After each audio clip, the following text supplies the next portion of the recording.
चलिए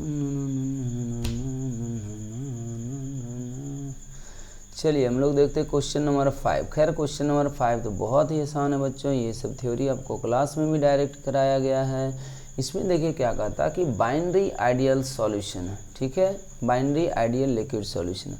total pressure को आपको एक्सप्रेस करना है, ठीक है, आपको पता होना चाहिए कि P ऐसे दे देंगे बच्चों। इसका एक आंसर का मैं ट्रिक बता दूँ आपको। टोटल प्रेशर जो होता है बच्चों ना, वो आप अगर किसी एक लिक्विड के मोल फ्रैक्शन के टर्म में करेंगे ना तो वो अल्टरनेट चलता है। अल्टरनेट चलने का मतलब जैसे मान लीजिए A से अगर शुरू हुआ तो अगला टर्म B का होगा, फिर अगला टर्म A का होगा, फिर अगला टर्म B का होगा। आप हर जगह ऐसे ही देखेंगे।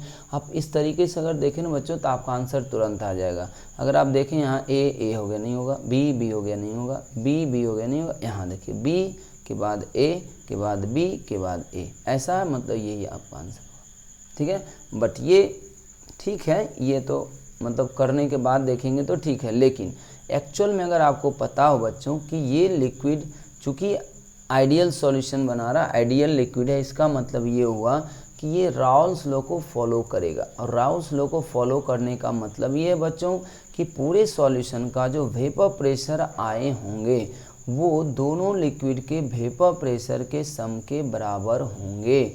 तो एक लिक्विड अगर A माना जाए, एक लिक्विड B माना जाए, तो आपको ये ऐसा होगा, ठीक है।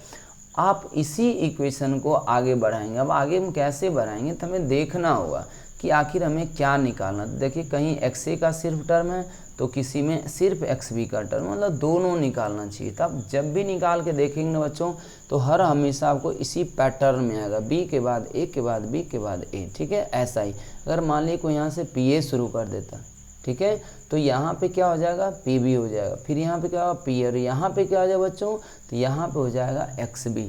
यहाँ पे अगर आप B शुरुआत करते हैं ना तो देखिए यहाँ पे मोल फ्रैक्शन 1 आएगा। अगर आप यहाँ A से शुरू करते हैं तो मोल फ्रैक्शन B आएगा।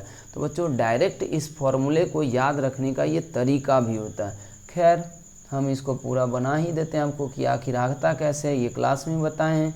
तो P0 A इंटू XA, आप यहाँ से दिमाग लगाएंगे कि इस इक्वेशन में आपको रखना क्या है। तो आपको तो एक बार XA को रखना है, एक बार XB को रखना है, तो कुछ मत सोचिए, एक बार XA के जगह पे 1 माइनस XB रख दीजिए और एक बार फिर से XB के जगह पे 1 माइनस XA रख दीजिएगा, तो ये आपका आंसर आ जाएगा। आप देखिए यहाँ सॉल्व करेंगे ना तो ये P0 A, ठीक है।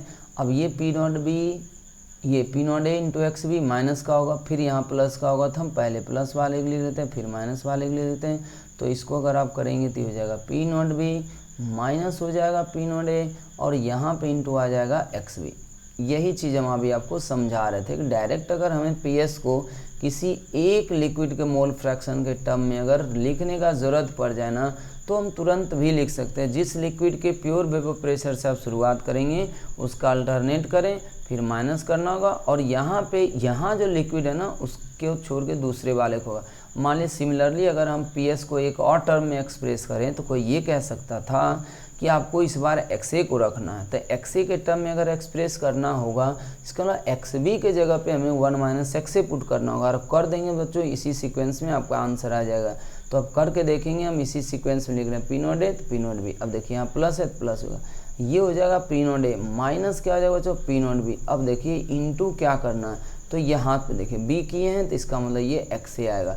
तो अब देख लें दोनों में से कोई भी एक्सप्रेशन अगर आप लाते हैं तो सब में ये अल्टरनेट जैसा ही अरेंजमेंट रहता है, इसीलिए हम बच्चों यहाँ पे ये डायरेक्ट कर दिए थे, ठीक है। चलिए ये थोड़ा सा अच्छा सवाल है बच्चों, इसको हम अच्छे लेवल के सवाल में काउंट करेंगे, ठीक है। अब इसमें देखिए आपको क्या करा कि एक आइडियल बाइनरी लिक्विड है, उसके बारे में एक इन्फॉर्मेशन दिया जा रहा कि लिक्विड A जो है ना उसका pure vapour pressure liquid B से ज़्यादा। इसका मतलब ये हम लोग समझते बच्चों कि A के बीच में जो फोर्स ऑफ इंट्रैक्शन है, यहीं से एक छोटा सा सवाल पूछ सकता है आपसे कि अगर आपको दे दिया जाए P0 A और P0 B में इस तरीके का रिलेशन है तो आप ये प्रिडिक्ट कर सकते हैं कि P0 A ज़्यादा होने का क्या मतलब।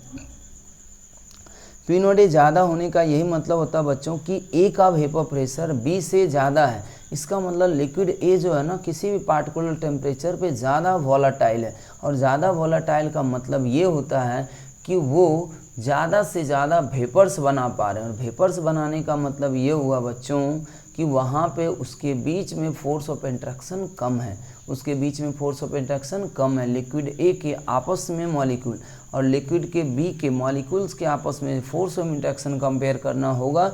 तो इस डाटे से हम आइडिया लगा सकते हैं। ठीक है, तो खैर यहाँ पे उस तरीके का सवाल नहीं पूछा गया, लेकिन आज जब सवाल डिस्कस करते हैं तो सिर्फ सवाल ना बनाएं, उससे रिलेटेड सारे कंसेप्ट के बारे में आपको सोचना पड़ेगा, तो जाके थोड़ा बहुत चेंजिंग भी होता है सवाल में, तो आपका माइंड डेवलप रहेगा। फिलहाल चलिए हम यहाँ से ये डाटा को दिमाग में रख लिए कि ए का वैल्यू बी के वैल्यू से ज़्यादा दिया हुआ। अब आगे चलते हैं, यहाँ पे कुछ रिलेशन पूछ रहा, कहता है क्या कि लिक्विड ए का मोल फ्रैक्शन लिक्विड फेज में और उसी का वेपर फेज में क्या रिलेशन है। तो आपको बच्चों पता होना चाहिए कि वेपर्स फेज में भी लिक्विड जाते हैं और मोल ये में जाते हैं। तो हम ऐसा करते हैं कि वेपर फेज में निकालते हैं। तो आपको पता होगा Dalton's law of partial pressure के अनुसार बच्चों कि मोल फ्रैक्शन का जो रेशियो होता है ना, मोल फ्रैक्शन का जो रेशियो होता है गैसियस फेज में, वो प्रेशर फ्रैक्शन के बराबर होते हैं। ठीक है, तो हम ऐसा सोच रहे हैं, या आप ऐसे भी कर सकते थे डायरेक्ट कि PA/PB जो होता है, PA/PB जो होता है बच्चों, मतलब मोल फ्रैक्शन का रेशियो जो होता है वो प्रेशर के रेशियो के बराबर भी हो सकता है, ऐसा भी कर सकते हैं। तो हम सीधा सीधा ऐसा लिख सकते हैं कि वेपर फेज में मोल फ्रैक्शन का जो रेशियो होगा, ठीक है, वो प्रेशर के रेशियो के बराबर होगा। अब बहुत बच्चों को हो सकता है ये बात समझ नहीं आ रही होगी, लेकिन हम ये बात बच्चों डायरेक्ट क्लास में आपको बताए भी हैं। ये शॉर्टकट में काउंट होता था कि आप डायरेक्ट कभी भी ये सबसे चीज़ निकालना हो तो रेशियो लिया करें हर हमेशा। चलिए थोड़ा सा मैं आगे बढ़ के ही बताता हूँ आपको। इतना तो कम से कम याद होगा कि वेपर फेज में मोल फ्रैक्शन निकालने का जो फॉर्मूला था वो आपको ये बताया गया था, PA/PS। ये बच्चों डाल्टन्स लॉ पार्शियल प्रेशर जो गैसेस स्टेट में पढ़ाया जाता है ना, वहीं से ये कंसेप्ट निकल के आया। क्योंकि जब वेपर्स बन गया मतलब वो गैसेस मिक्सचर हो गया, नॉन रिएक्टिंग मिक्सचर हो गया, तो इसीलिए वहाँ पे बताया जाता है बच्चों कि टोटल प्रेशर जो होता है ना वो पार्शियल प्रेशर गुना उसके मोल फ्रैक्शन के बराबर होता है। तो यही तो फॉर्मूला वहाँ पे आप पढ़ते हैं गैसेस स्टेट में कि पार्शियल प्रेशर गुना मोल फ्रैक्शन टोटल प्रेशर आता है। तो हम इसी को अरेंज करके ऐसे लिख दिए। अब देखिए PS इतना हो जाएगा, तो सिमिलरली PB कितना हो जाएगा सोचिए। तो PB ये YB कितना हो जाएगा, PB/PS। अब सोचिए जब इन दोनों का रेशियो आप लेंगे तो PS से PS तो कटेगा ना बच्चों, इसीलिए हम यहाँ पे डायरेक्ट ये बात यूज करते हैं कि वेपर फेज में मोल फ्रैक्शन का रेशियो जो होगा प्रेशर के फ्रैक्शन के रेशियो के बराबर होगा, और लिक्विड फेज में मोल फ्रैक्शन का जो रेशियो होगा बच्चों वो मोल के रेशियो के बराबर होते हैं। अब इसी से हम लोग आगे बढ़ेंगे। अब यहाँ पे देखिए क्या दिया हुआ कि YA/YB, ठीक है, बराबर।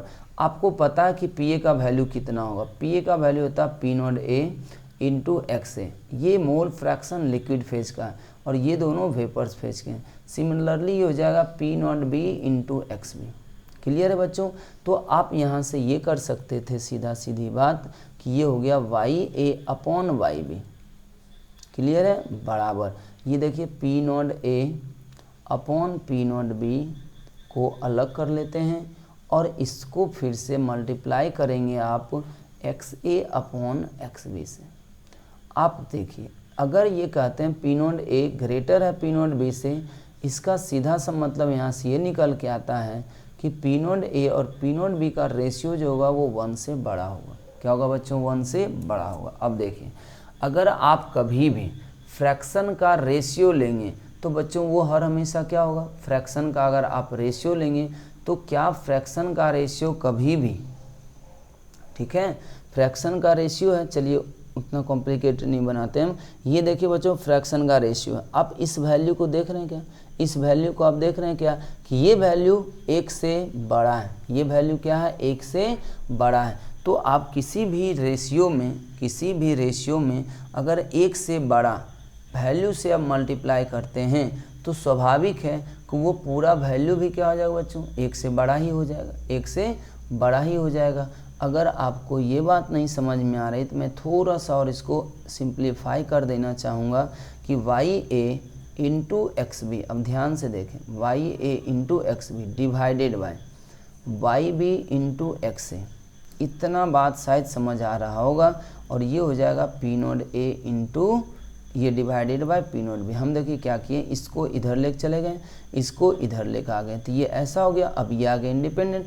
आप तो अब बोल सकते हैं कि ये वैल्यू क्या है, एक से बड़ा है, इसका मतलब ये पूरा प्रोडक्ट एक से बड़ा हो गया। तो अब देखिए आपका रिलेशन यहाँ से मिल जाएगा वाई ए अपॉन वाई बी।